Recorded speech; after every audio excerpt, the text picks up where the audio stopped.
La cuestión de cuándo y cómo los humanos poblaron el mundo por primera vez ha sido objeto de un apasionado debate durante mucho tiempo. En lo profundo de la naturaleza francesa, bajo cielos que han presenciado siglos de silencio y fuego, ocurrió algo que inquietó tanto a científicos como a la gente común. En un parque natural del Macizo Central, un lugar largamente estudiado, medido y monitoreado, ocurrió un evento que los datos por sí solos no podían explicar por completo. Los instrumentos lo registraron. Los testigos lo observaron. Los expertos ofrecieron teorías. Y, sin embargo, cuando se expusieron todas las explicaciones, permaneció una brecha silenciosa, un espacio donde la certeza no pudo penetrar. Momentos como estos siempre han marcado puntos de inflexión en la historia de la humanidad. No porque la naturaleza se divinizara repentinamente, sino porque la humanidad recordó sus propias limitaciones. Las Escrituras nos dicen que la creación no se expresa en el caos, sino en el orden, no en el ruido, sino en la advertencia y el asombro. Y cuando la tierra se mueve de maneras que no comprendemos del todo, nunca ha sido prudente pasar por alto esos momentos sin reflexionar. Esta noche, no estamos aquí para declarar conclusiones que pertenecen solo a Dios. Estamos aquí para observar con atención, escuchar con humildad y plantear la pregunta que nuestros antepasados se han hecho durante generaciones. ¿Qué significa que los cimientos bajo nuestros pies nos recuerden que no tenemos el control? Antes de continuar, permítanme pedirles que se calmen conmigo por un momento. Es fácil pasar por alto estos momentos, fácil ignorarlos, fácil explicarlos. Pero la historia nos enseña que cuando la vida susurra en lugar de gritar, a menudo es porque el mensaje requiere toda nuestra atención. Si algo en esta historia los ha inquietado, aunque sea un poco, quédense con ella, no para que los convenzan, sino para escuchar. A veces, las verdades más importantes solo se revelan a quienes están dispuestos a permanecer en silencio el tiempo suficiente para escuchar lo que está sucediendo. Lo que más desconcertó a los investigadores no fue una sola medición, sino una convergencia. Los sensores térmicos registraban una redistribución del calor que no seguía los patrones de flujo geotérmico establecidos. Los cambios de presión parecían propagarse hacia afuera, no hacia arriba. En algunas zonas, la deformación del suelo se producía sin las correspondientes señales sísmicas que suelen explicar dicho movimiento. En pocas palabras, la Tierra se estaba ajustando, de forma deliberada y constante, sin la violencia que normalmente acompaña a tales cambios. Un geofísico experimentado, que habló bajo condición de anonimato, lo describió como un sistema que reaccionaba como si percibiera un desequilibrio, no un peligro. Esta distinción es importante. Los datos satelitales revelaron posteriormente sutiles anomalías atmosféricas en las regiones afectadas. No eran tormentas ni emisiones, sino distorsiones transitorias que aparecían y desaparecían sin dejar una causa mensurable. No hubo erupción ni fractura, solo una interrupción momentánea del orden. Para la ciencia, esto planteaba un problema. Los modelos dependen de la repetibilidad. El Macizo Central no ofrecía ninguna, y fue entonces cuando algunos comenzaron a mirar más allá de los instrumentos. Los visitantes presentes durante la fase inicial describieron un silencio inusual, no la ausencia de sonido, sino la ausencia de aleatoriedad. Los patrones de viento cambiaban bruscamente. Las aves se movían sin pánico. Los animales de manada se movían con un propósito, como si respondieran a una instrucción más que al instinto. Un guardabosques comentó, era como si el parque contuviera la respiración. Este lenguaje puede sonar poético hasta que te das cuenta de que lo repetían personas que nunca se habían hablado. Para quienes fueron moldeados por las Escrituras, la imagen era difícil de ignorar. La Biblia contiene ejemplos en los que la tierra responde sin destruir. Cuando la tierra se abre no para consumir, sino para revelar. Cuando la creación reacciona no con caos, sino con obediencia.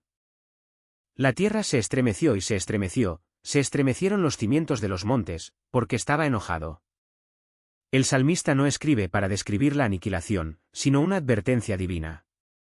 Otros recordaron el caso de Job, donde Dios no habla para explicar el sufrimiento, sino para recordar a la humanidad que los cimientos de la tierra se establecieron más allá de nuestro testimonio y, por lo tanto, fuera de nuestro control. Una visitante, la señora Valérie Dubois, de un pequeño pueblo de Provenza, compartió más tarde discretamente en línea, vine al Macizo Central por los paisajes. Me fui pensando en mi vida. No podía explicar por qué no había sucedido nada, y sin embargo, todo parecía expuesto. Otro escribió: no había miedo, solo la abrumadora sensación de ser pequeño y de que algo más grande me conocía. Estas no son pruebas. No son profecías. Son testimonios. Fragmentos de la respuesta humana cuando la certeza da paso a la reverencia. Y la Escritura siempre ha hecho espacio para ese espacio. Elías no encontró a Dios en el terremoto, pero el terremoto llegó de todos modos. El temblor preparó el silencio. La perturbación dio paso a la voz. El poder estaba presente, pero contenido. Por eso algunos teólogos advierten contra la pregunta equivocada. La pregunta no ¿es el macizo central un juicio? La pregunta más antigua y sabia es: ¿por qué la moderación precede tan a menudo a la revelación? A lo largo de la Biblia, Dios perturba antes de hablar con claridad. Perturba antes de restaurar. Expone antes de renovar. No para aterrorizar, sino para despertar. El macizo central no se quemó. No se derrumbó. No cumplió con ninguna expectativa apocalíptica. Y, sin embargo, nos interrumpió. Y la interrupción en la Escritura rara vez es accidental. Antes de continuar, permita que este momento se instale no solo en sus pensamientos, sino en su corazón. Si crees que conversaciones como estas son importantes, si sientes que la creación exterior refleja algo interior, entonces mantente conectado. Comparte esto con alguien que necesite detenerse y escuchar. Suscríbete para que podamos seguir recorriendo juntos estas preguntas. Y si reconoces que la estabilidad que aún nos queda no es nuestra propia creación, sino que nos es dada, deja una confesión discreta en los comentarios. Por gracia he sido salvado, porque la tierra no es el único paisaje que vale la pena observar. Hay una naturaleza interior dentro de cada uno de nosotros, moldeada, sacudida y sostenida de maneras que a menudo pasamos por alto. Y al igual que el suelo bajo nuestros pies, habla con más claridad cuando finalmente decidimos prestar atención. Hay un patrón, a menudo pasado por alto, que recorre silenciosamente las escrituras y la historia. No todos los movimientos de la creación tienen como objetivo destruir. Algunos tienen como objetivo despertar. La Biblia nos recuerda que la tierra no está en silencio por casualidad. Los cielos declaran la gloria de Dios, los firmamentos proclaman la obra de sus manos. Desde esta perspectiva, la creación no es caótica. Es comunicativa. Y, sin embargo, no habla con frases que podamos traducir fácilmente. Habla a través del ritmo, del orden, y a veces, lo que hace que eventos como el macizo central sean tan inquietantes es precisamente lo que no hacen. No causan el colapso de las ciudades. No se anuncian con fuego del cielo. En cambio, perturban los cimientos lo suficiente como para ser notados, lo suficiente como para interrumpir la rutina, pero no lo suficiente como para borrarla. Las Escrituras ofrecen momentos como este. El poder era real, pero el mensaje era mesurado. La moderación, no el espectáculo, transmitía el significado. Cuando Dios comienza su obra, nunca comienza con la decoración. Comienza con el orden. Las Escrituras nos dicen que en el principio, la tierra estaba desordenada y vacía. La oscuridad cubría el abismo, no había planos prestados, ni autoridad compartida, ni manos que compitieran. El gran arquitecto trabajó solo. Y cuando habló, el caos no discutió, cedió. Esto es importante porque Dios nunca ha cambiado su método. Antes de construir, limpia. Antes de dar vida, expone el vacío. Antes de que aparezca la luz, la oscuridad debe revelarse tal como es. La creación misma da testimonio de este patrón. Mucho antes de que los campos se cultiven y surjan las ciudades, el bosque debe ser talado. El hacha debe caer. Las raíces deben arder. Lo que una vez existió debe caer, no por crueldad, sino por necesidad. El viejo orden debe ser perturbado antes de que algo nuevo pueda ocupar su lugar.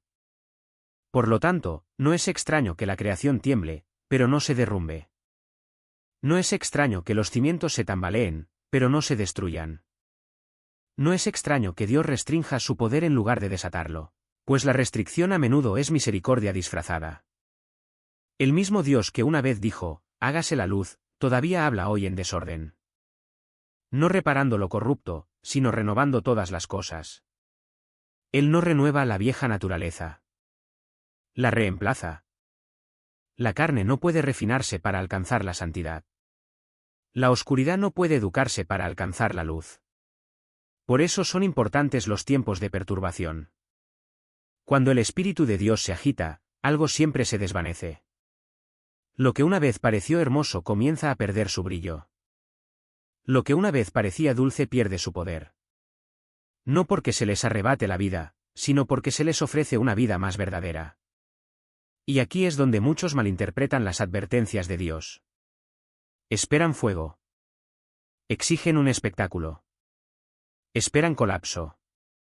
Pero las Escrituras nos enseñan que Dios a menudo comienza con la exposición, no con la destrucción, con la humillación, no con la aniquilación, con una sacudida que revela la poca fuerza que realmente posee la carne.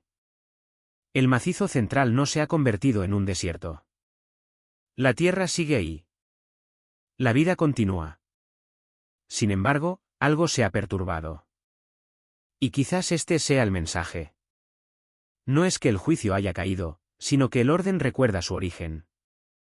No es que el fin haya llegado, sino que la misericordia aún habla con suavidad, con firmeza, mientras aún hay tiempo para escuchar. Porque Dios no siempre grita para ser escuchado.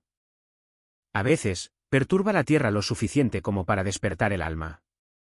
Por eso es importante la prudencia. La fe, cuando está profundamente arraigada, no se apresura a etiquetar cada evento inexplicable como juicio. Tampoco ignora la inquietud que tales momentos despiertan en el alma humana. Reconoce que la advertencia y la misericordia a menudo van de la mano. Que Dios, cuando decide corregir, a menudo lo hace antes de elegir atacar. A lo largo de la historia, las sociedades han ignorado las señales más sutiles, esperando una catástrofe innegable. Pero la sabiduría nunca ha necesitado del colapso como su maestra. Proverbios nos dice que la instrucción a menudo llega temprano a aquellos que están listos para escuchar, no tarde, cuando las consecuencias ya no se pueden evitar. El macizo central se erige hoy no como un escenario de ruina, sino como un lugar de interrupción. La vida continúa. La tierra permanece. Y, sin embargo, algo ha cambiado, no violentamente, sino significativamente. La pregunta no es si fue un acto de Dios en el sentido dramático que la gente a menudo imagina. La pregunta más perdurable es si momentos como este son invitaciones a la humildad, la atención plena y el recuerdo de quien realmente sostiene el suelo bajo nuestros pies. La creación no necesita destruir. Hablar. A veces, nos perturba precisamente para que finalmente podamos escuchar. Y las Escrituras nos dicen que cuando Dios habla en momentos como estos, a menudo lo hace con una pregunta, no con una acusación. En el jardín, después de que la tierra fuera perturbada por el pecado, pero antes de que cayera el juicio, Dios no tronó desde el cielo. Caminó, llamó e hizo una pregunta penetrante, ¿dónde estás? No porque a Dios le faltara conocimiento, sino porque el hombre había perdido el conocimiento. Adán no había sido golpeado. La tierra aún no lo había tragado. La vida continuaba. Y, sin embargo, algo había cambiado. La comunión se rompió. La alineación se perdió. Y la pregunta resonó en la creación, no como una condena, sino como una invitación, ¿dónde estás? Es la misma pregunta que la creación parece hacernos ahora. No ¿qué has hecho?, ni en cuanto peor se pondrá, ¿dónde estás?, sino ¿dónde estás? El hombre moderno, como Adán, a menudo espera el desastre antes de escuchar. Espera el fuego antes de reflexionar, el colapso antes de arrepentirse. Pero las Escrituras revelan a un Dios que advierte antes de herir, que cuestiona antes de juzgar. A Adán se le dio dominio, provisión, belleza y paz. Al jardín no le faltaba nada. Y, sin embargo, cuando sobrepasó los límites que Dios había establecido, no se elevó. Se debilitó. El conocimiento prometía exaltación, pero trajo vergüenza. La libertad prometía poder, pero produjo engaño. Así que cuando Dios preguntó, ¿dónde estás?, esa pregunta nunca ha dejado de resonar. Acompaña a la humanidad a lo largo de la historia. Resurge en momentos de inquietud. Regresa cuando el suelo bajo nuestros pies ya no parece tan seguro como suponíamos. Eventos como el desastre del Macizo Central no nos responden la pregunta. La sacan a la superficie. Nos recuerdan que el progreso no ha borrado la dependencia. Que el conocimiento no ha reemplazado a la humildad.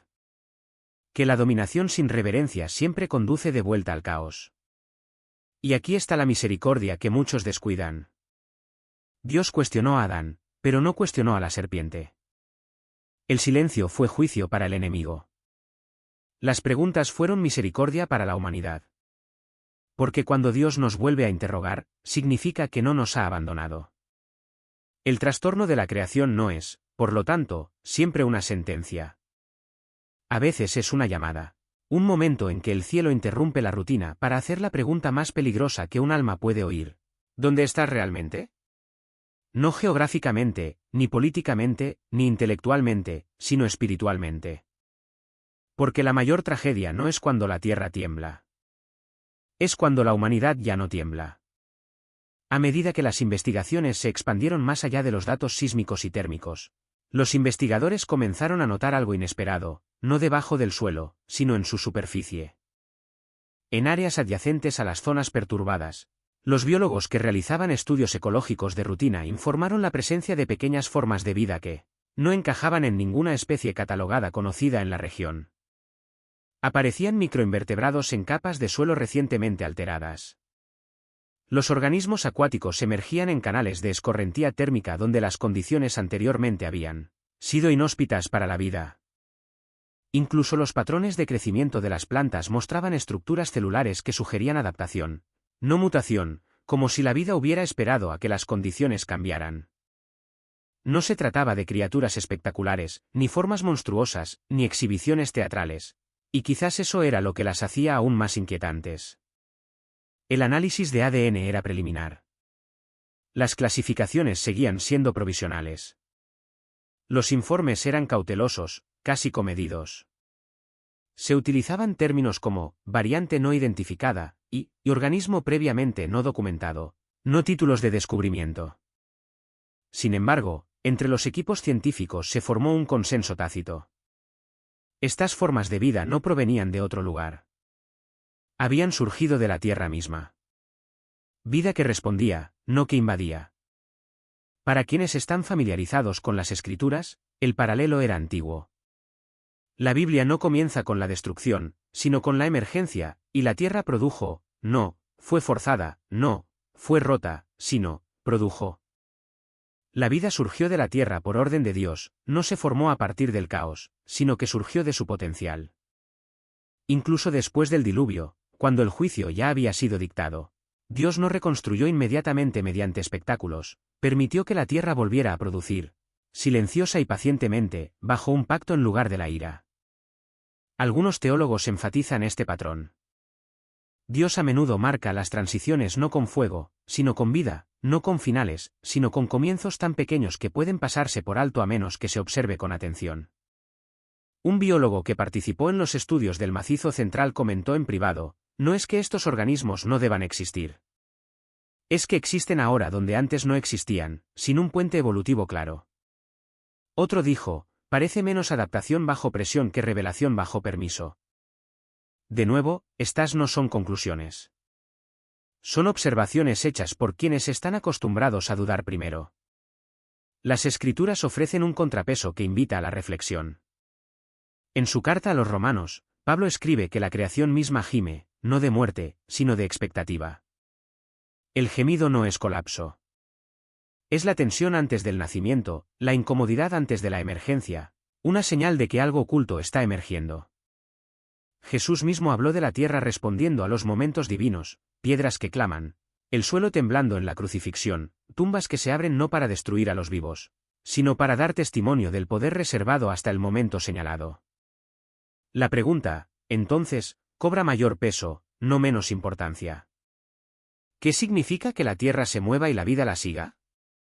Cuando la perturbación no destruye los ecosistemas, sino que introduce formas que no esperábamos ver. Cuando la tierra no se revela, sino que responde. La fe no nos pide que llamemos a esto un milagro. La sabiduría nos advierte contra eso. Pero la Escritura también nos advierte contra la ceguera. Las obras de Dios suelen ser las más pequeñas al principio. Semillas de mostaza, levadura oculta. Una voz demasiado suave para quienes solo esperan truenos. Y la vida recién revelada siempre ha sido una de sus señas de identidad más deliberadas. El macizo central no nos dio una profecía. Nos dio un modelo. Y los patrones, tanto en la naturaleza como en las Escrituras, deben ser discernidos. No apresurados, no explotados, sino recibidos con humildad. Mientras aún haya tiempo para escuchar.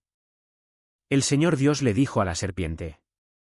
En la forma de serpiente, Satanás sedujo a la mujer. Y en esa forma, fue condenado. Sigue siendo una serpiente. Él puede rondar entre los débiles e indefensos como un león rugiente, buscando a quien devorar. Pero se siente más cómodo como la personificación de la astucia. La serpiente era la más sutil, y por lo tanto el maligno es el más astuto. Crees entender los caminos de Satanás. Pero te equivocas. Has sido tentado por él durante estos 30 años, y crees que tu experiencia puede burlar todas sus artimañas. Él ha estado involucrado en la obra de tentar a la humanidad durante casi 6.000 años. Y no solo es mucho mayor, sino mucho más astuto y perspicaz que tú. Sus caminos no son fáciles de discernir. Y aunque no ignoramos sus artimañas, no sabemos qué estratagema usará a continuación. Si hemos logrado escapar de sus trampas durante 40 años, el astuto cazador aún puede atraparnos. Necesitamos clamar cada día: no nos dejes caer en la tentación, mas líbranos del mal. Juan escribe sobre él en Apocalipsis como la serpiente antigua, que se llama Diablo y Satanás, el cual engaña al mundo entero. Es más astuto que el más sabio. ¿Con cuánta rapidez enredó a Salomón? Es más fuerte que el más fuerte. ¿Con cuánta fatalidad derrocó a Sansón? Y hombres conformes al corazón de Dios, como David, fueron conducidos a los pecados más graves por sus engaños. No sabemos dónde se esconde ahora, ni hacia dónde disparará sus flechas la próxima vez, pero podemos estar seguros de que sigue tramando el mal contra el pueblo de Dios y está trabajando sutilmente para contaminarlo. Podemos compartir sabiamente la ansiedad de Pablo cuando escribió a los Corintios, pero temo que, así como la serpiente engañó a Eva con su astucia, sus mentes sean desviadas de su sincera y pura devoción a Cristo. Que el Señor nos libre de las malvadas maquinaciones de la astuta.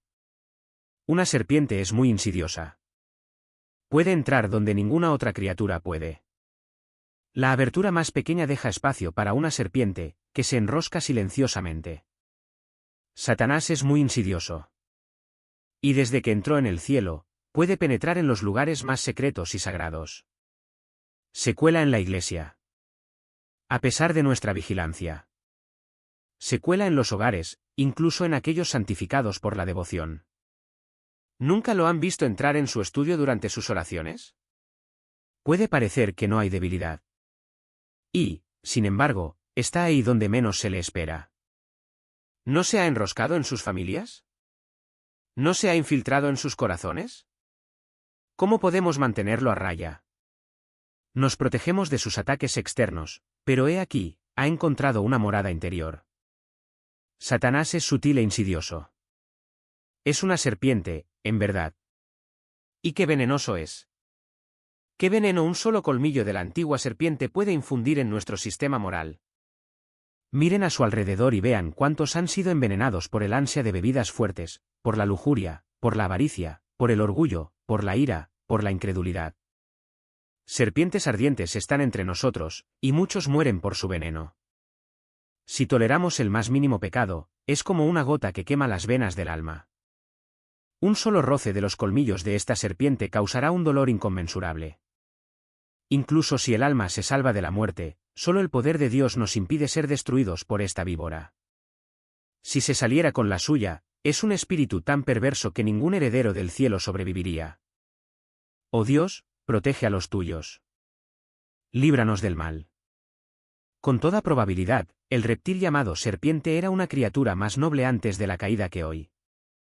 Las palabras, en la medida en que se refieren literalmente a la serpiente, amenazaban con un cambio en ella.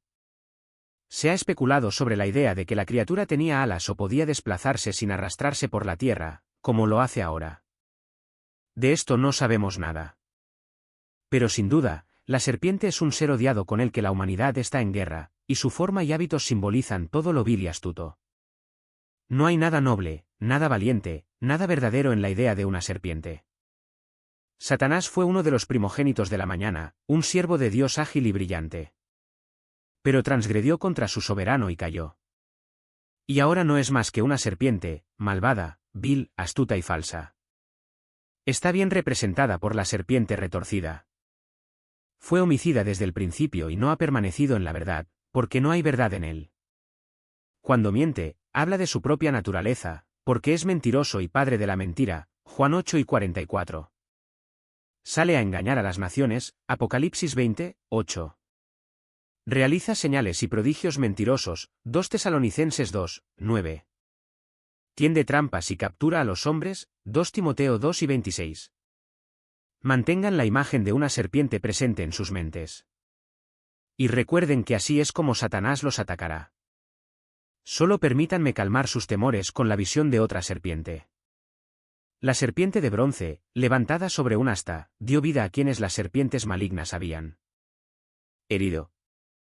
Me parece una maravilla de gracia condescendiente que nuestro Señor Jesús se dejara simbolizar por una forma que había asumido el gran enemigo de las almas.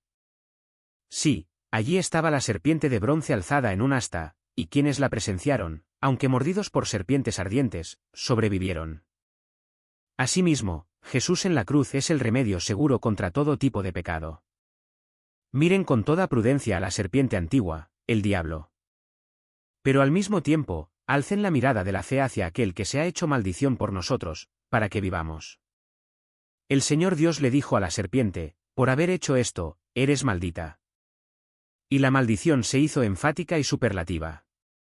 Aquel con quien debemos luchar tiene la maldición de Dios sobre él. Incluso ahora, Dios ha bendecido a su pueblo, pero ha maldecido a su gran enemigo. La maldición de Dios marchita y destruye, como en el caso de la higuera estéril que, bajo la sentencia del Señor Jesús, se secó. La maldición de Dios ha caído sobre este espíritu inmundo que representa el mal. No podía ser de otra manera. Esta es su vergüenza y tu fortaleza. La próxima vez que luches contra Apolión, aquí tienes una flecha afilada para dispararle. Dile que está maldito por Dios. ¿Y qué tiene que ver con aquellos a quienes el Señor ha bendecido? Quien Dios bendice es bendecido. Pero quien Dios maldice es verdaderamente maldito. Sobre todo el poder del pecado y el error, sí, sobre Satanás mismo, quien es el líder de las cosas malvadas, la maldición de Dios permanece, y es profética de su derrocamiento. La verdad prevalecerá. La santidad triunfará. Las mentiras y la injusticia llevan la marca de Caín en sus frentes, y se marchitarán de raíz. Satanás ha sido maldecido en relación con nosotros. Nuestra caída no le trajo ninguna ganancia, solo un aumento del desagrado, la decepción y la envidia divinas. Antes estaba bajo la ira de Dios, pero ahora el Señor dice de él, maldito eres más que todo el ganado y más que todos los animales del campo. Aunque el dolor y el gemido recaen sobre toda la creación inferior debido al pecado del hombre, una maldición mucho mayor recaerá sobre la serpiente antigua, pues se ha atrevido a conducir a la raza humana a la rebelión. ¿Quién estará dispuesto a ser esclavo de un tirano a quien el Señor ha maldecido? No solo Satanás, sino toda forma de pecado está bajo la maldición. El tentador querría hacerte creer que algunas formas de pecado son benditas. Pero esto es falso. Todo pecado lleva una maldición. Aléjate de él. ¿Es falsa doctrina? Está maldito. ¿Es vivir en libertinaje y placer carnal? Está maldito. No lo toques. No puedes hacer el mal sin contaminarte con lo que Dios ha maldecido. Podrías imaginar que obtendrás mucho bien cediendo un poco al pecado. Pero esa es una mentira del adversario. El mal es pérdida y ruina. La maldición que Dios pronunció sobre la serpiente se pronuncia sobre toda su descendencia. Y todo lo que es impuro, falso e impío está bajo la prohibición de Dios. Observen la notable postración que cayó sobre la serpiente. Te arrastrarás sobre tu vientre.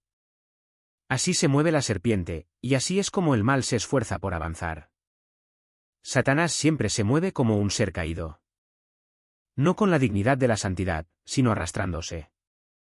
Dios ha puesto en cada uno de sus movimientos la indicación de que ya no es grande ni sabio. Los movimientos del príncipe de las tinieblas son viles y sensuales. Te arrastrarás sobre tu vientre. Sus descendientes también adoptan la misma postura. Mientras caminaba, vi a los enemigos de la verdad luchando contra la fe de Dios. Y observé sus políticas, sus conspiraciones y sus maquinaciones. Y me dije, en verdad está escrito, sobre tu vientre andarás. Quienes se dedican a planes malvados no tienen otra forma de avanzar que mediante la astucia, el artificio, el disimulo y la doble moral. Cuando la gente niega las escrituras y la verdad de Dios, siempre lo hace de manera astuta, vil y serpenteante. Sobre tu vientre andarás. Si el culpable empieza a conspirar para su propio beneficio, a maquinar para su propia gloria y a pervertir la verdad, notarás que nunca adopta una postura audaz, abierta y varonil. Más bien, esquiva, disimula, tergiversa y cambia. Andarás sobre tu vientre. El pecado es algo vil y despreciable. El mayor potentado del mal fue condenado aquí a arrastrarse y humillarse, y su posteridad nunca ha olvidado la postura de su padre. Todos los objetivos de los poderes del mal son servilismo. ¿Qué buscan? Cuando los hombres abandonan el camino de la santidad, se precipitan hacia diversiones contaminadas y vanas. ¿Qué hay en los placeres del mundo que ennoblezca? La alegría carnal siempre es servilismo. Andarás sobre tu vientre. Un hombre que profesa la fe abandona el camino separado y se adentra en la sociedad moderna, y ya no camina con Dios. ¿Cuál es su conducta general? En poco tiempo, lo encontramos indiferente a toda religión y tolerante con el libertinaje. Siempre es así. Andarás sobre tu vientre. Si cedes al mal, descenderás, descenderás, descenderás, hasta que tu Dios sea tu vientre y te gloríes en tu vergüenza. Si un hombre quiere ser grande, que sirva a Dios. Si un hombre quiere ascender a los ángeles, digo, a Dios, que obedezca el mandato de su Creador. Pero si desea hundirse bajo la víbora, que se desliza oscuramente entre arbustos y matorrales, su camino fácil es seguir a Satanás y rebelarse contra el Altísimo. Y comerás polvo todos los días de tu vida. Satanás debe ahora vivir una vida de derrota. Pues tal es la fuerza de la expresión, sus enemigos lamerán el polvo. Significa que están completamente derrotados. Así, Satanás, toda su vida, existe como un enemigo derrotado y encadenado. Su poder está quebrantado, y él lo sabe bien. Está derrotado en la totalidad de su gran plan, y debe ser derrotado en sus detalles cada día de su vida. Cuando se encontró con nuestro Señor en el desierto, se arrastró sobre su vientre con tentaciones serpentinas. Pero nuestro Señor, en su santidad, lo hizo comer polvo. ¿Cuántas veces durante la vida de nuestro Señor sintió que su vencedor había llegado? Se arrastró ante él y rogó no ser atormentado antes de tiempo. Cuando vio al Señor Jesús en la cruz, habiendo planeado, según creía, aplastarlo con la muerte, comenzó a temer la derrota. Cuando lo oyó gritar, consumado es, y sintió su talón de hierro sobre su cabeza, supo, para su eterno horror, que sólo había creado para Cristo una oportunidad de redimir a la humanidad. ¿Qué bocanada de polvo debió de comer ese día? Nadie más miserable en el universo que Satanás, cuyas obras habían destruido al Salvador sangrante. Fue un día de amarga derrota para el enemigo cuando nuestro Señor resucitó de entre los muertos. La serpiente antigua había velado por el pálido cadáver.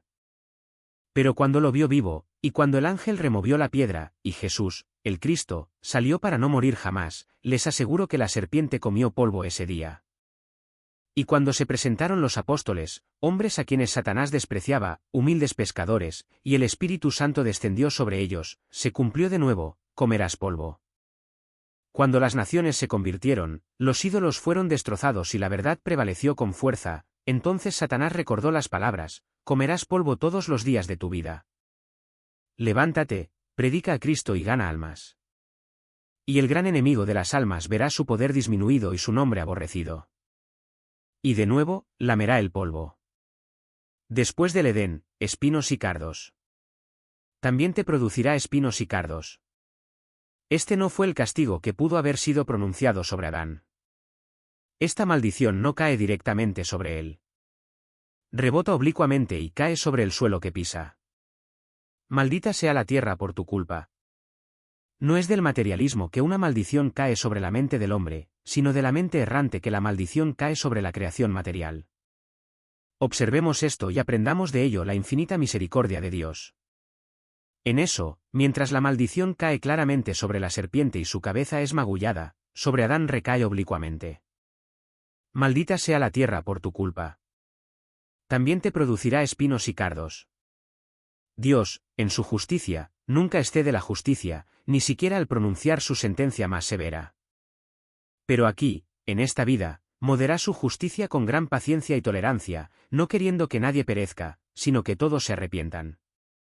Otra cosa es muy notable, aunque la tierra ahora tenía que producir espinos y cardos para Adán, éste tenía que estar por encima de la tierra y vivo para cultivarla. Si la sentencia se hubiera cumplido en su totalidad, se habría abierto una tumba a sus pies, y no habría existido Adán, pero se le permitió seguir viviendo. Ahora bien, cuando broten espinos y cardos en tu camino, no murmures. ¿Por qué debería quejarse un hombre vivo? Cuando un criminal yace en el calabozo y se pronuncia la sentencia de muerte en su contra, si se le perdona la vida, puede simplemente vivir a pan y agua por el resto de sus días. Gracias a Dios que no estás en el infierno. Gracias a Dios que tu vida se prolonga. Estás en igualdad de condiciones con Dios en la oración y en la súplica. Aunque esta tierra pueda producir espinas y cardos para ti, no nos ha tratado conforme a nuestros pecados ni nos ha recompensado conforme a nuestras iniquidades. Aún así, estamos a salvo. Y aunque haya espinas y cardos creciendo a nuestro alrededor, sigue siendo un castigo leve comparado con lo que realmente merecemos sufrir. Observa cómo se puede extraer dulzura de lo agrio. Si la tierra debía producir espinas y cardos para Adán, entonces aún tenía que vivir. No solo estaba vivo, sino que debía seguir viviendo. Porque el Señor añadió, y comerás de las plantas del campo. Aunque la sentencia privó a Adán de los suculentos frutos del paraíso, le aseguró el sustento. La tierra tenía que producir suficiente hierba del campo para que él siguiera existiendo, aunque de ahora en adelante todo lo que comiera tendría que ser con el sudor de su frente. Sin embargo, aún necesitaba tener suficiente para comer, y tenía que vivir. Espinos y cardos podrían multiplicarse, pero habría hierba del campo para él, y sería perdonado. Las promesas de Dios a menudo están veladas por sus amenazas. Y si la fe tan solo puede mirar más allá de la dura cobertura del mensaje, puede encontrar algo gozoso y alentador en su interior. Tendrás pruebas. Espinos y cardos él producirá para ti, pero tu pan te será dado, tus aguas serán seguras. Has sido provisto hasta ahora, a pesar de muchas dificultades y pruebas, y así será hasta el final. El maná no cesará hasta que comas del antiguo grano de Canaán, hasta que no necesites nada más. Dios no dejará de alimentarte a lo largo de tu vida. Quisiera decirles a quienes tienen su parte en esta vida que no es una gran parte. Espinas y cardos te dará. Y si eso es todo lo que tienes, tu sustento es realmente escaso. Más allá del cielo hay un paraíso de alegría y amor. Pero debajo del cielo no hay tal paraíso. Incluso para los piadosos, hay espinas y cardos. Pero para ti, que no eres piadoso, espinas y cardos es todo lo que tienes. Si no tienes herencia al otro lado del Jordán, en la tierra de ultratumba, en la morada de los bienaventurados, mejor te habría sido no haber nacido. A pesar de todos los deleites fugaces que ahora posees, serán como el crujir de las espinas bajo una olla, que pronto se acabará y no quedará más que un puñado de cenizas en la oscuridad eterna. Oh, que aprendas de esto a no aferrarte a nada. A las cosas terrenales, sino a buscar una tierra mejor y más brillante, donde las espinas nunca crecen ni los cardos nunca brotan. Desde aquel primer pecado de nuestros primeros padres, esto ha sido generalmente cierto para toda la raza humana, no solo para la tierra literalmente, sino para todo lo que nos rodea. Espinas y cardos te producirá. Lo mismo ocurre con el mundo natural. Este mundo está lleno de belleza. Está lleno de luz. Ofrece mil placeres, pero aún está lleno de terror. De hecho, hay muchas cosas que afligen a los frágiles mortales que viven en este mundo. ¿Has estado alguna vez en el mar durante una tormenta? ¿No sentiste que la naturaleza estaba en guerra contigo entonces? ¿Nunca has estado en tierra durante una terrible tormenta? Cuando toda la tierra pareció temblar y los cielos se abrieron con destellos de fuego. Ah, Entonces sentiste que este mundo no es del todo un paraíso desde que el hombre se convirtió en pecador. Las estrellas del cielo no luchan por él, pero a veces luchan contra él, convirtiéndolo en un lugar carente de todas las comodidades que una criatura podría desear. Es una criatura pecadora. Y aunque no sufre toda la incomodidad que merece, este mundo ha cambiado de lo que era cuando Dios colocó a Adán en él para que se deleitara en el paraíso. Como sucede en el mundo natural, sucede también en el mundo social. Uno se adentra en el vasto mundo del comercio y los negocios, y creo que también encuentra espinas y cardos. No pasa una semana de transacciones, de trabajo, de ir y venir por este mundo sin que le pinchen aquí y allá. Aunque no todos tengamos motivos para quejarnos de esta experiencia, creo que todos los cristianos admitiríamos que el mundo no es propicio para un hombre o una mujer creyente. La sociedad mundana no beneficia a un corazón santo. Tener que relacionarse con ella es, más bien, una tarea para la que necesitamos mucha gracia. Mientras clamamos, no nos dejes caer en la tentación, mas líbranos del mal, no se puede tener mucho que ver con la gente mundana sin descubrir que muchos de ellos son más espinosos que un seto de espinos. Y no puedes andar por la tierra sin descubrir que estás rodeado de quienes cultivan espinas y cardos a tu alrededor. No te sorprendas cuando esto suceda, pues esto es solo lo que tu Señor ha predicho. Si el mundo los odia, sepan que me odió a mí antes de odiarlos a ustedes. Si fueran del mundo, el mundo amaría lo que es suyo. Pero porque no son del mundo, y yo los he elegido de entre el mundo, por esta razón el mundo los odia. Lo mismo ocurre en el mundo religioso. Leemos en el libro de Oseas que se alejaron de Dios y erigieron altares. Y más adelante dice, espinas y cardos treparán a sus altares. Las peores espinas y cardos que alguna vez han herido mi corazón son los que crecen en los círculos religiosos. Ver la verdad de Dios deshonrada, ver negada la gloria de la enseñanza sustitutiva de Cristo, escuchar la predicación de doctrinas que serían nuevas si no fueran viejos errores reempaquetados y rescatados del olvido en el que merecen pudrirse, y ver a los cristianos comportarse como algunos lo hacen, mostrando poco respeto por el nombre de aquel a quien profesan servir y desacreditando la causa sagrada por la que deberían estar dispuestos a morir antes que profanarla, estas son espinas y cardos que penetran el corazón. No se puede vivir en la Iglesia ni en el mundo sin descubrir que este estado de vida produce espinas y cardos para la humanidad. Sí, también para los cristianos, no solo para el primer Adán y sus descendientes, sino para el segundo Adán y sus descendientes. Este estado actual tiene esta como una de sus características distintivas, espinas y cardos él producirá para vosotros. Pruebas, espinas y cardos, estoy a punto de pisar terreno delicado. Me temo que muchos han sentido que incluso en el pequeño mundo de la familia, no están exentos de pruebas. Dios, al quitarnos el cielo como hogar, nos dio un hogar para que sea nuestro cielo. Y si hay un lugar donde se encuentra toda la felicidad, es alrededor del hogar familiar. En Oriente o en Occidente, el hogar es lo mejor. No hay lugar como el hogar. Sin embargo, donde hay un hogar sin aflicción. El hijo querido que amas enferma y muere. Quizás tu esposa o esposo es llevado a su lugar de descanso final, o la pobreza se instala, o quien amas más que a ti mismo se consume a diario por la enfermedad constante y la agonía frecuente. No, no debemos esperar paz perfecta, dicha perfecta, ni siquiera en el hogar bendecido por las oraciones matutinas y vespertinas, donde Dios cierra la puerta por la noche y corre las cortinas por la mañana. No, ni siquiera allí, estaremos libres de la maldición que el pecado ha traído a este hermoso mundo. Este dicho nos seguirá incluso en los confines sagrados de nuestros propios hogares, espinas y cardos te producirá. Y así es si te acercas aún más a tu hogar, al microcosmos o pequeño mundo de tu propio ser. No hay parte de una persona que no produzca espinas. Muchos tenemos una espina en la carne. ¿Hay alguna parte del cuerpo que no pueda, si Dios quiere, convertirse en objeto de enfermedad y, en consecuencia, en fuente de dolor? Conozco a algunos a quienes Dios ama entrañablemente. Sé que los ama porque los favorece enormemente. Sin embargo, descubren que en su cuerpo carnal residen las semillas de la corrupción. Ahí están los amargos pozos de Mara debido a los agudos dolores corporales. Y en cuanto al espíritu mismo, ¿qué espíritu, lleno de fe y gozoso en el Señor, no está naturalmente sujeto al dolor? Vendrán momentos de depresión, temporadas de aprensión, noches en las que la luz del rostro de Dios se retira, o cuando, aunque sabemos que poseemos el amor de Dios, el Espíritu Santo no lo derrama en el corazón con la misma intensidad que en nuestras horas de mayor luminosidad. Sí, e incluso en el alma misma, debido a la imperfección de nuestra santificación, porque no estamos tan llenos del Espíritu ni tan conscientes de su morada en nosotros como lo estaremos algún día. Espinos y cardos os producirá. Quizás me dirija a algunos que dirían con énfasis que a menudo encuentran abundantes cardos creciendo en sus corazones, y que deben mantener la hoz de la sagrada mortificación trabajando para cortarlos, y tratan, si es posible, de arrancarlos de raíz. Pero así es, no se puede esperar una vida perfecta de felicidad en un mundo imperfecto como este.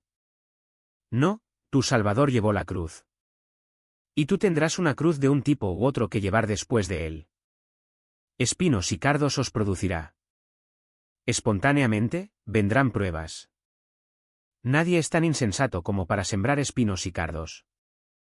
A menudo me he preguntado quién podría ser este gran loco, este Auvernia que, deseando ver crecer el antiguo cardo de su región en tierras lejanas, envió un paquete de semillas para envenenar con su preciado cardo aquella tierra donde antes no había crecido ninguno.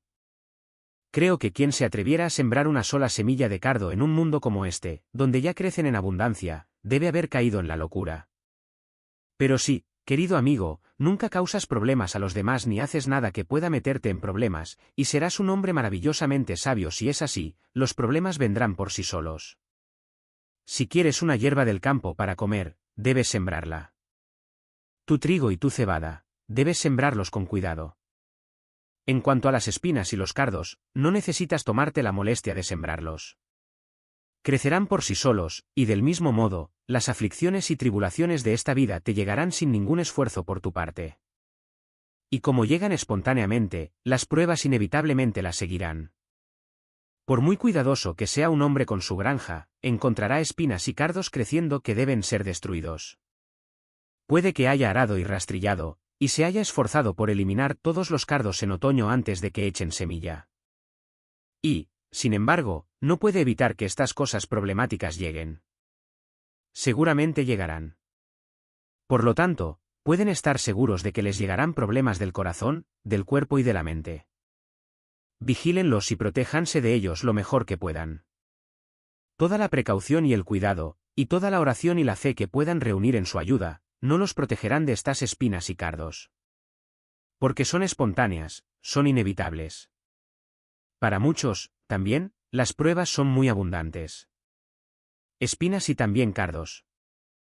No una espina y un cardo, sino espinas y cardos, y en abundancia, les producirá. Si alguno de ustedes se siente atormentado por una prueba tras otra, les ruego que no se extrañen. No estás solo en esta experiencia. Muchos, debido a tus problemas, te aislarás y dirás, soy el hombre que ha visto la aflicción. Detente. Puedo encontrarte otro hombre que pueda igualarte, y muchas mujeres que puedan superarte en sus aflicciones. El camino del dolor se recorre a miles de pies. Es un viaje difícil, pero como conduce al reino eterno cuando un creyente lo emprende, solo tenemos que regocijarnos al seguir al rebaño y considerar nuestras pruebas como señales de que estamos donde el gran pastor nos guía. Espinas y cardos abundan, y las pruebas se presentan de muchas formas diferentes. No se trata de un solo tipo de problema, sino también de otras formas, espinas y cardos. Quizás pienses que ya es bastante malo estar enfermo, pero ser pobre además, tener un hijo enfermo y ser atacado por un enemigo calumnioso parece más de lo que puedes soportar. Ah, bueno, debes esperar estas cosas. Si solo tuvieras un tipo de problema, quizás te acostumbrarías a él, y así perdería su efecto. Es precisamente el hecho de que duele lo que lo hace útil para nosotros. Salomón dijo, con la tristeza del rostro se endulza el corazón. Ninguna tribulación del presente es alegre. Si lo fuera, no sería tribulación en absoluto. Si la vara no le causa dolor al niño, ¿de qué sirve? Y si nuestros problemas no nos afligen, entonces no son problemas. Y no hay lugar para que la gracia nos sostenga bajo ellos. Podemos esperar tener pruebas de todo tipo y tamaño. Porque acompañan a los seguidores del Cordero mientras estén en el mundo que está bajo esta maldición. Espinos y cardos él producirá para ti. Las pruebas vendrán con mucha frecuencia. Porque los espinos y los cardos parecen brotar muy temprano en la mañana, y muy temprano en la primavera, y muy tarde en el otoño, e incluso en pleno invierno. Cuando hay un momento en que una persona en este mundo, incluso una persona cristiana, pueda estar segura de que estará completamente libre de problemas, y las pruebas llegan universalmente. He visto espinas y cardos en las cimas de las colinas del Morvan, creciendo en miríadas, suficientes para sembrar un reino con ellos. Y si bajas al valle, a la pequeña parcela del hombre pobre, encontrarás espinas y cardos allí. Crecen en los jardines del castillo de Chambord, así como en tu propio patio trasero. Las espinas y los cardos crecen en cualquier lugar, en montones de estiércol o en invernaderos. Parecen estar universalmente dispersos. Las alas suaves llevan la semilla del cardo a todas partes, y germina en los lugares más inesperados. Si piensas. Aunque algunas personas son envidiables por no pasar por pruebas, es posible que si supieras más sobre ellas, te compadecieras de ellas y que, después de todo, tu suerte es mucho mejor que la de ellas. Ahora bien, ten esto en cuenta y evitarás decepciones. Si comienzas tu vida cristiana imaginando que, por ser cristiano, todo te irá bien y nunca volverás a tener problemas, te sentirás profundamente decepcionado cuando empiecen a crecer espinas y cardos. Pero espéralos, anticípalos, y cuando lleguen, la mitad de su aguijón habrá desaparecido. Dirás, bueno, cuando tomé esta granja, sabía que crecerían espinas y cardos. Calculé que los vería. Ahora que han aparecido, estar prevenido es estar preparado. Porque lo que estoy sufriendo no es más que lo que esperaba. Espera espinas y cardos. Estar advertido de que habrá espinas y cardos debería preparar tu alma para enfrentarlos. Los hombres más extraordinarios del mundo no se encuentran en climas cálidos y templados, donde basta con rozar la tierra con una azada para que ría a carcajadas. Pero las mentes más fuertes y emprendedoras se han encontrado a lomos del viento del norte, donde hay heladas, hielo e inviernos largos y lúgubres. Y los hombres luchan arduamente por su sustento. Se convierten verdaderamente en hombres bajo este duro entrenamiento. Ahora bien, si no hubiera espinas ni cardos, ni luchas ni pruebas, ¿tendríamos cristianos valientes? ¿Tendríamos almas grandes y nobles? ¿Cuándo ha producido la Iglesia a sus mejores hombres para el servicio de su Señor? Fue en tiempos de persecución, cuando tuvieron que nadar a través de mares de sangre para aferrarse a la verdad de Cristo. Estos son días de seda, y tenemos pobres ejemplos de cristianos por todas partes. Pero si volvieran los tiempos de persecución, con vientos violentos y los mares del mundo entero agitados por la tormenta, encontraríamos valientes marineros que dirigirían el barco contra el viento y navegarían seguros a través de las olas tumultuosas en nombre del Dios eterno. Quizás lo peor que nos puede pasar es no tener ningún problema. No crecemos rápidamente en la gracia sin pruebas, y no desarrollamos las gracias del Espíritu como lo hacemos cuando Dios envía espinas y cardos a nuestro alrededor. Saber que podemos esperar espinas y cardos debería evitar que nos apeguemos a este mundo. No quisiera quedarme aquí para siempre cuando lo único que tengo como garantía de esta granja es esto: espinas y cardos Él producirá para ti. Hay una tierra donde reina la eterna primavera y las flores nunca se marchitan. Oh, si mi corazón estuviera fijo en el mundo venidero. Que pudiera alegrar mi alma con la perspectiva de estar para siempre con el Señor, donde nada puede afligir ni aburrir mi espíritu eternamente glorificado. El Señor no quiere que los creyentes se conformen con este mundo.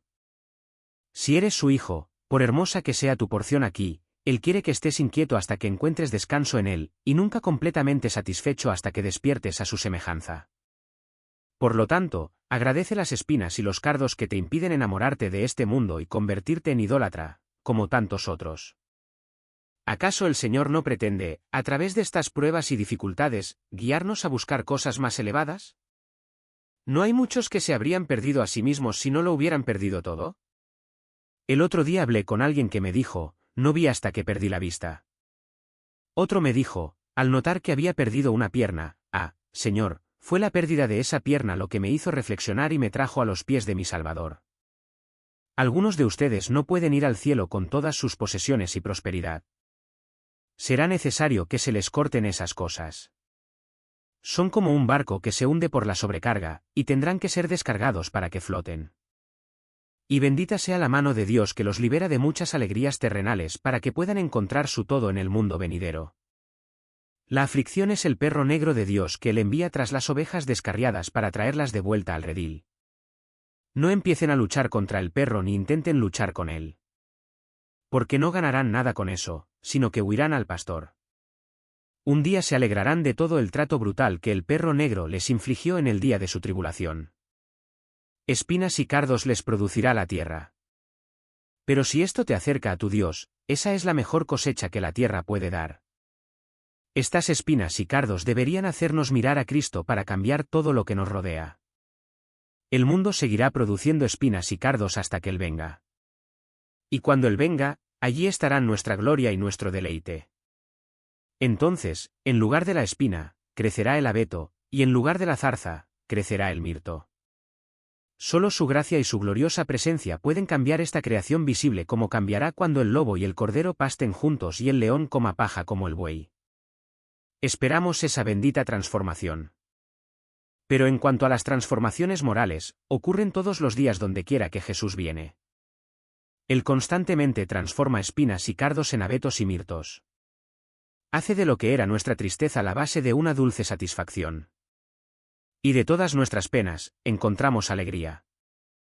Bendito sea su nombre. Si algunos dicen que este es un tema sombrío, recuerda cuánto más sombrío fue para él de lo que podría ser para ti. Porque cuando fue coronado en la tierra, la única corona que usó fue una de espinas. Esta maldición terrenal cayó sobre su cabeza y lo hirió gravísimamente. ¿Fue coronado de espinas? ¿Y te sorprende que crezcan alrededor de tus pies? Más bien, bendícelo por tener espinas consagradas para siempre, usándolas como su diadema. Prepárate para usar también la corona de espinas. Y si no se te da para pincharte las sienes y convertir cada pensamiento en agonía, conténtate con seguir recorriendo un camino espinoso. Porque tú, Señor, has recorrido este camino antes que tú. Llegará el día en que todas estas espinas nos harán cantar con más dulzura.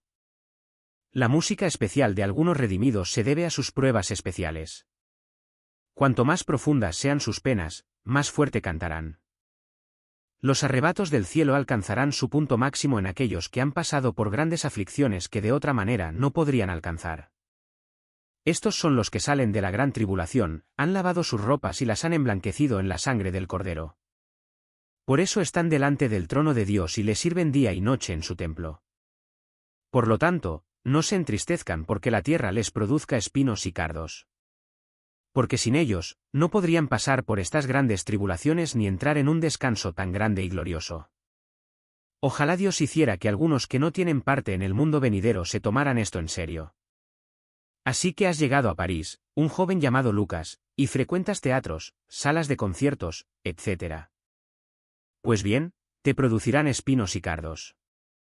Es el tipo de terreno donde crecen muy altos y con espinas muy afiladas. Pero tú, mi joven amigo, no vayas a esos lugares. ¿Tienes éxito en los negocios? Sí, pero no tienes garantía de que siempre será así.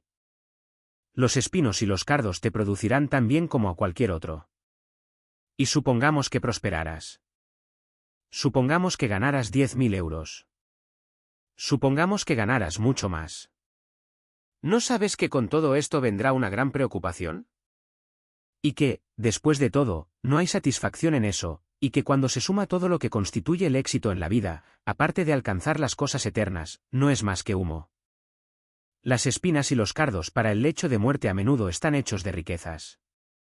Hay más espinas y cardos para los ricos que para los pobres cuando llegan a morir si han llevado una vida malgastada.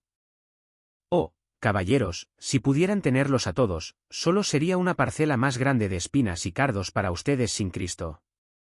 Pero si lo obtienen, si Jesús es su porción, entonces si sus pruebas se acumularan hasta los cielos, no les importaría, porque Cristo vendría y estaría con ustedes en las peores de ellas. Y aún se regocijarían y glorificarían incluso en la tribulación. Y tu tribulación produciría paciencia en ti, y experiencia de paciencia, y esta experiencia produciría en ti la semejanza de Cristo, y así te acercaría al cielo. Poco importa al creyente la forma que tome su vida una vez que Cristo se ha convertido en su vida.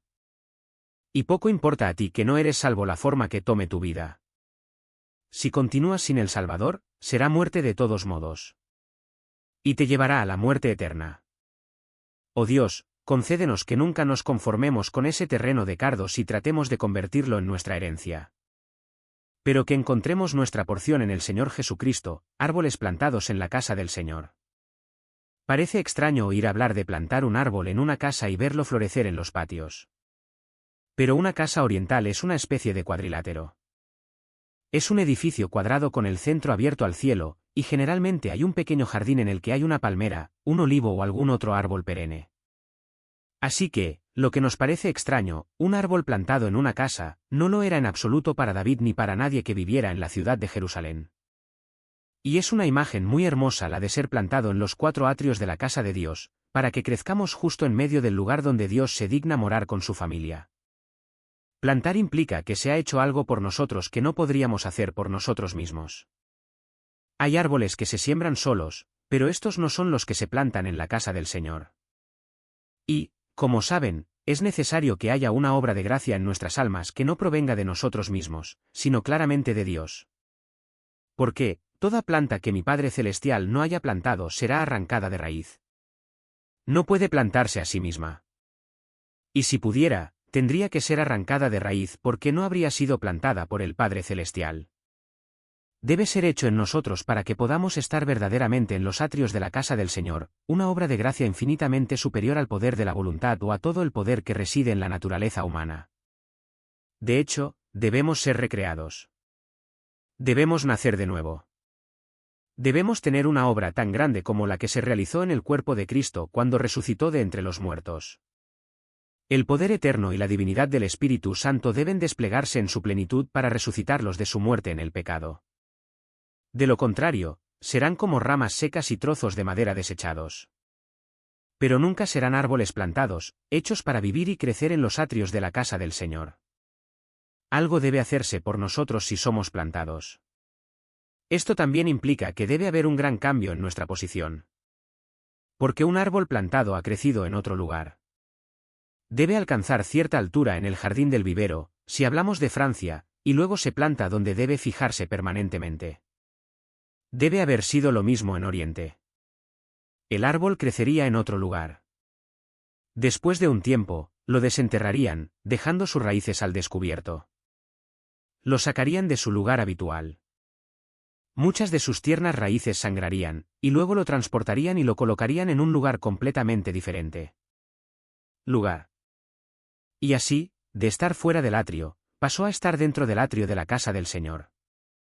Por lo tanto, para cumplir con la condición descrita, debemos haber sido desenterrados y trasplantados. Eso es haber experimentado un cambio grande y maravilloso. Plantar no solo significa que se ha hecho algo por nosotros que no podríamos hacer nosotros mismos y que se ha producido un gran cambio en nuestra posición, sino que implica que hay vida en nosotros. Supongo que si hablamos de plantar un poste o una columna, no estamos usando un lenguaje apropiado. Estamos plantando algo que tiene vida, y no consideramos que algo haya sido plantado a menos que sea algo vivo. Ciertamente, la promesa no podría cumplirse para un árbol que no fuera vivo. Porque está dicho, los que son plantados prosperarán y darán fruto. Dios no quiere que haya troncos muertos en su patio, este pequeño jardín amurallado. Y entonces parece que el hecho de que estemos plantados implica que nosotros mismos nos hemos apoderado de la tierra en la que hemos sido colocados. Un árbol debidamente plantado para prosperar comienza a extender sus raíces para absorber la humedad, para seleccionar de la tierra circundante las porciones que son alimento adecuado para la vida vegetal. ¿Estás tan integrado en la Iglesia de Dios que has comprendido la comunión de los santos, que has comprendido verdaderamente la ciudadanía de los fieles seguidores de nuestro Señor? ¿Buscas la verdad vital para sustentar la vitalidad de tu alma? En las ordenanzas, ¿estás enviando las raíces de tu deseo de buscar lo que Dios ha preparado para ti? ¿Fluye una savia viva dentro de ti, savia que se nutre de lo que extraes de la tierra en la que Dios te ha colocado? Seguramente sabes lo que esto significa. Los días de reposo son a menudo momentos de nutrición para ti. Y tus visitas al Señor en oración son momentos de edificación para tu espíritu. Y cuando escudriñas la palabra en privado y cuando el Espíritu Santo te acompaña en tu tranquilo retiro, e incluso en medio de tus asuntos, tu alma respira sus veloces ascensos al cielo, entonces las raíces de tu alma se aferran a Cristo y extraen de él el elemento vivificante que necesitas. Eres de la clase correcta si es así. Y prosperarás en los atrios de nuestro Dios. Prosperarán porque Dios lo ha dicho. Sus promesas se cumplirán con seguridad. Si él planta un árbol, lo hará florecer. Parece haber mucho en contra del cristiano, muchos peligros a los que se expone al ser plantado. De hecho, en la infancia de la vida cristiana, soportamos un mundo de pruebas. Tal fue nuestra debilidad y tal nuestra exposición a la atmósfera gélida de este presente siglo malo. Todo estaba en nuestra contra. Pero con Dios no existe la casualidad. Lo que Él planta, sin duda, echará raíces. Si Él dice que prosperará, prosperará. Satanás podría intentar arrancarlo. Los zorros podrían intentar dañar las vides. Podría haber vientos helados. Podría haber largas sequías. El sol podría intentar golpearlo de día y la luna de noche. Pero Dios ha prometido que prosperará, y debe prosperar. Por lo tanto, insto a los jóvenes cristianos a ser muy optimistas. Asegúrense de estar bien plantados, y entonces podrán contar con que verdaderamente prosperarán. Dios, quien los ha dado gracia en su gracia, les concederá más gracia, y más gracia.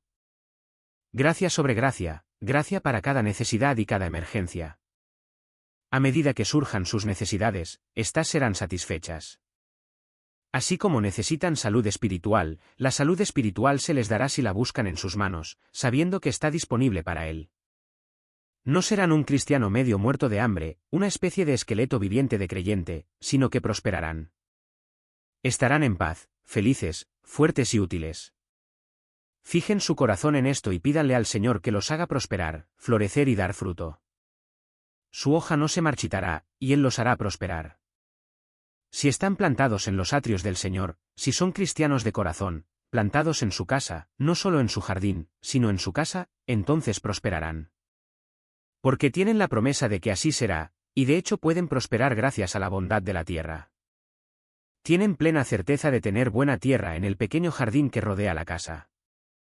Puede que sea pedregosa por fuera, pero cuando un hombre ha construido las 4 paredes de su casa en el este, suele remover toda la tierra del centro. Puede que sea muy mala y pobre. Pero entonces ha traído en cestas la tierra más rica que ha podido conseguir. Porque necesita tener un buen árbol en medio de su casa. ¿No sería apropiado, a cada momento del día, mirar afuera, o mejor dicho, mirar adentro, y ver un árbol pequeño, atrofiado y medio muerto? No. Él procura la mejor tierra que puede encontrar.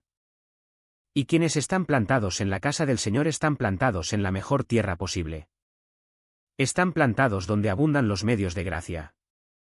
Se plantan donde los cristianos se ayudan mutuamente mediante la comunión mutua. Se plantan donde las ordenanzas del Evangelio son libremente apreciadas por todos los que allí habitan. Se plantan donde el Espíritu Santo ha prometido morar. Se plantan donde la palabra de Dios no regresa vacía. Se plantan donde la mirada y el corazón de Cristo descansan perpetuamente. Se plantan en su iglesia, la iglesia que redimió con su preciosísima sangre. La tierra es buena, y deberían prosperar, y lo harán. Y luego se plantan en un lugar resguardado. Sabes que los árboles, incluso con buena tierra, a veces se ven muy perjudicados por la exposición fría al norte. Pueden sufrir graves daños por las heladas. Pero un árbol plantado justo en medio del patio, rodeado de muros, está resguardado. Está rodeado del calor natural de la casa, y está protegido de lo que otros árboles, en la viña o en el jardín, puedan tener que soportar. El frío no podría alcanzarte. Apenas has tenido suficiente del frío del mundo para hacerte daño. El cálido sol de la justicia se reflejó sobre ti. No solo descendió directamente por el favor divino, sino que también se reflejó con agradecida compasión por los muros de la casa del Señor donde habías sido plantado. ¿Sabes que así fue? ¿Es de extrañar, entonces, que hayas prosperado? A veces es un poco sorprendente que no hayas prosperado más ni hayas dado más fruto. Pues, ¿qué más podría hacer Dios que lo que ha hecho por algunos de ustedes que han sido plantados en la casa del Señor? No son como una vid en una ladera muy fértil, que Él ha cercado y amurallado, y en la que ha colocado un lagar, que ha regado cada mañana, y para que nadie la dañara, la ha custodiado día y noche. Qué agrias están las uvas, y qué pocos racimos son aptos para que los recoja el gran viñador. Nadie lo sabe mejor que tú, sin embargo, deberían florecer porque están plantadas en buena tierra. Y como están colocados en un lugar protegido, la grandeza del amor de Dios lo hace muy celoso por nosotros. Si ve a quienes ama con la más mínima inconsistencia, se apresura a observarla y a purificarla. Sabes que no te gusta ver una mancha en el rostro de tu querido hijo. La lavarás lo antes posible. De esta manera, el Señor purificará a su pueblo tanto por fuera como por dentro. El cuidado y el esfuerzo que ha puesto en nosotros, como ya he dicho, nadie de nosotros puede expresarlo. Debemos dar fruto para el beneficio del jardinero, para la gloria de Dios. Las ramas que dan fruto, las poda. Las que dan muy poco, las deja intactas. Si hay un hombre que da mucho fruto, ese hombre tendrá muchas pruebas porque valdrá la pena que el viñador lo pode. Algunas ramas no valen la pena el esfuerzo. Nunca harán más de lo que están haciendo. Y así están ahí, y se les deja demostrar su debilidad. Pero quienes pagan por la poda serán podados una y otra vez. Y de verdad.